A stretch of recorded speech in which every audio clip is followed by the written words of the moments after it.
Jerman, sebuah negara yang kerap diidentikan dengan kemajuan teknologi, filosofi mendalam, dan sejarah yang kompleks. Namun, di balik cerita panjangnya, ada kisah tentang bagaimana Islam menemukan tempatnya di tengah Eropa. Sebuah kisah yang dimulai jauh sebelum abad modern.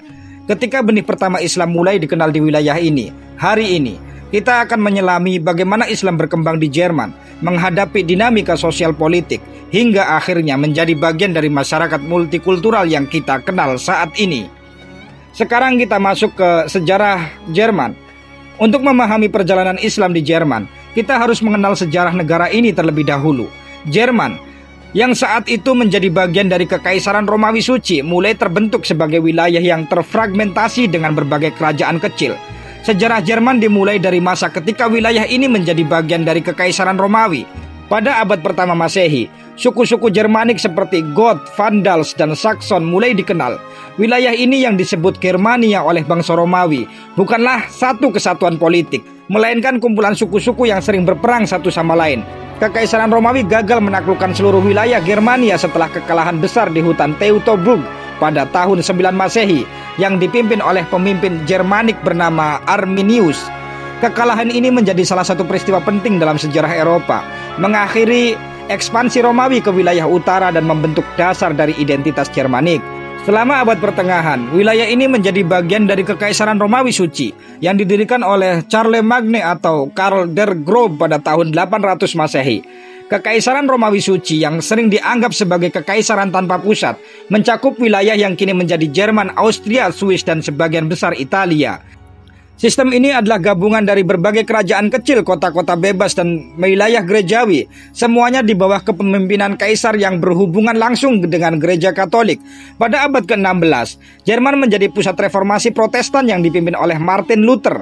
Pada tahun 1517, ia menempelkan 95 tesisnya di pintu gereja Wittenberg yang menjadi awal dari perpecahan dalam gereja Katolik. Reformasi ini memiliki dampak besar, tidak hanya pada agama, tetapi juga pada politik dan budaya Jerman. Dampak dari reformasi membawa Jerman ke dalam perang 30 tahun, yaitu tahun 1618 hingga 1648. Salah satu konflik paling mematikan dalam sejarah Eropa. Perang ini menyebabkan kehancuran besar-besaran, menewaskan sekitar 8 juta orang dan menghancurkan banyak kota di Jerman. Perjanjian Westphalia tahun 1648 akhirnya mengakhiri perang ini dan menjadi dasar tatanan politik modern di Eropa. Menuju abad ke-19, Otto von Bismarck memainkan peran penting dalam penyatuan Jerman pada tahun 1871. Setelah serangkaian perang melawan Denmark, Austria, dan Prancis, Bismarck berhasil menyatukan negara-negara bagian Jerman menjadi Kekaisaran Jerman di bawah kepemimpinan Prusia. Namun, abad ke-20 membawa tantangan besar. Kekalahan Jerman dalam Perang Dunia I menyebabkan keruntuhan Kekaisaran Jerman dan berdirinya Republik Weimar. Periode ini ditandai oleh instabilitas politik dan ekonomi yang akhirnya membuka jalan bagi kebangkitan Nazi di bawah Adolf Hitler. Setelah Perang Dunia II, Jerman terpecah menjadi Jerman Barat yang demokratis dan Jerman Timur yang komunis. Selama hampir 45 tahun, tembok Berlin menjadi simbol dari Perang Dingin. Reunifikasi Jerman pada tahun 1990 akhirnya mengakhiri perpecahan ini, membawa Jerman ke era modern sebagai negara demokratis dan ekonomi terbesar di Eropa. Sistem politik Jerman adalah federal parlementer dengan kanselir sebagai kepala pemerintah. Konstitusi Jerman yang dikenal sebagai Grundgesetz atau hukum dasar menjamin kebebasan beragama sebagai hak fundamental. Pasal 4 Grundgesetz menyatakan, kebebasan beragama dan hati nurani tidak dapat diganggu-gugat. Ini menjadi dasar bagi keberadaan berbagai komunitas agama termasuk Islam. Populasi Muslim di Jerman mencapai sekitar 5,6 juta jiwa atau sekitar 6,5% dari total populasi. Mayoritas berasal dari Turki, diikuti oleh komunitas dari Suriah, Bosnia, dan negara-negara lain di Timur Tengah dan Afrika Utara. Namun, ada pula Muslim Jerman asli yang memeluk Islam melalui konversi. Dari jumlah populasi Muslim di Jerman, mayoritas merupakan pendatang keturunan migran generasi kedua atau ketiga dengan jumlah sebanyak 1,5 juta jiwa. Turki merupakan negara asal Muslim Jerman terbanyak. Kemudian disusul dengan kawasan Eropa Tenggara dengan jumlah 355.000 orang. Timur Tengah sebanyak 110.000 orang, Afrika Utara sebanyak 92.000 orang, Asia Tenggara sebanyak 73.000 orang, Asia Tengah sebanyak 13.000 orang, dan negara lainnya sebanyak 32.000 orang. Di antara seluruh negara bagian di Jerman, North Rhine-Westphalen (NRW) merupakan negara bagian dengan jumlah penduduk muslim terbanyak di Jerman, yakni sebanyak sekitar 1.343.000 jiwa. Sekarang kita masuk awal mula Islam ke Jerman. Islam mulai dikenal di wilayah Jerman jauh sebelum imigrasi besar-besaran. Pada abad ke-9, pedagang muslim dari Kekhalifahan Abbasiyah berinteraksi dengan wilayah Jerman melalui rute perdagangan yang menghubungkan Timur Tengah dengan Eropa. Barang-barang seperti sutra, rempah-rempah, dan logam mulia menjadi alat pertukaran penting. Para pedagang muslim ini meski tidak menetap, membawa cerita dan gagasan tentang Islam ke Eropa. Dapat dikatakan, perkenalan antara Jerman dan Islam dimulai oleh Khalifah Harun ar-Rasyid. Dalam dongeng 1001 malam, Ar-Rasyid dikatakan telah mengembara di jalan-jalan di Baghdad pada malam hari dan berpakaian sebagai pedagang untuk belajar tentang kebutuhan rakyatnya. Berbagai sumber menyebutkan bahwa Charlemagne, pemimpin yang berasal dari suku Germanik, saat itu menjalin hubungan diplomatik dengan penguasa Abbasiyah pada tahun 797 atau 801. Kedua belah pihak dilaporkan menjamin kebebasan beragama bagi anggota agama lain di kerajaan masing-masing. Faktanya, Gajah Abul Abbas meninggal pada 810. Ternyata binatang mamalia ini telah dikirim oleh Khalifah ke Charlemagne di Aachen sebagai tanda persahabatannya. Walau Jerman telah menjalin hubungan dengan pemimpin Islam dalam waktu yang telah lama, keberadaan agama Islam di Jerman baru mulai pada abad ke-17. Pada abad ke-17, Kekaisaran Ottoman menjadi aktor utama dalam memperkenalkan Islam ke Jerman. Perang antara Kekaisaran Ottoman dan Kekaisaran Habsburg membawa banyak tawanan perang muslim ke wilayah Jerman.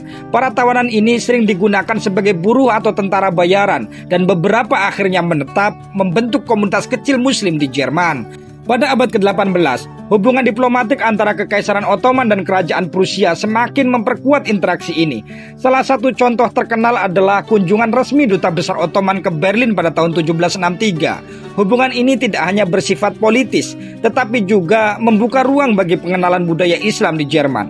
Masjid pertama di Jerman dibangun pada abad ke-18 di Potsdam atas perintah Raja Friedrich Wilhelm II. Meski lebih bersifat simbolis, bangunan ini menunjukkan penerimaan awal terhadap keberadaan Islam.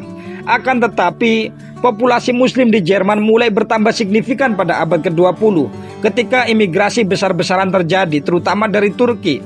Kedatangan mereka membawa perubahan besar, menjadikan Islam sebagai salah satu agama utama di Jerman. Dari abad ke-9 hingga hari ini, perjalanan Islam di Jerman adalah kisah panjang tentang interaksi lintas budaya dan adaptasi di tengah perubahan zaman. Sebuah perjalanan yang terus berlanjut hingga saat ini. Lonjakan jumlah muslim di Jerman terjadi pada 1960-an ketika pemerintah Jerman Barat membuka pintu bagi pekerja tamu atau Gastarbeiter dari Turki. Mereka datang untuk membantu membangun kembali Jerman pasca perang. Banyak dari mereka akhirnya menetap membawa serta tradisi, budaya, dan agama mereka. Tercatat ada 206 masjid dan sekitar 2.600 rumah ibadah kaum muslim di Jerman. 53,7% masjid yang ada di Jerman berada di pusat kota, sedangkan sisanya 26,8% dibangun di pemukiman. Dari presentase tersebut, 120 diantaranya tengah dalam tahap pembangunan atau perencanaan. Keberadaan bangunan masjid di Jerman sudah ada sejak akhir abad ke-18. Masjid pertama di Jerman dibangun di kota Schwenzingen. Raja Frederick II, pemegang Kekaisaran Roma dan Raja Yerusalem dan Sisilia, pernah berkata pada tahun 1740, "Semua agama adalah sama dan baik jika orang-orang yang memeluknya jujur, dan bila Turki datang kemari dan ingin tinggal di negara ini, maka kita akan dirikan bagi mereka masjid-masjid."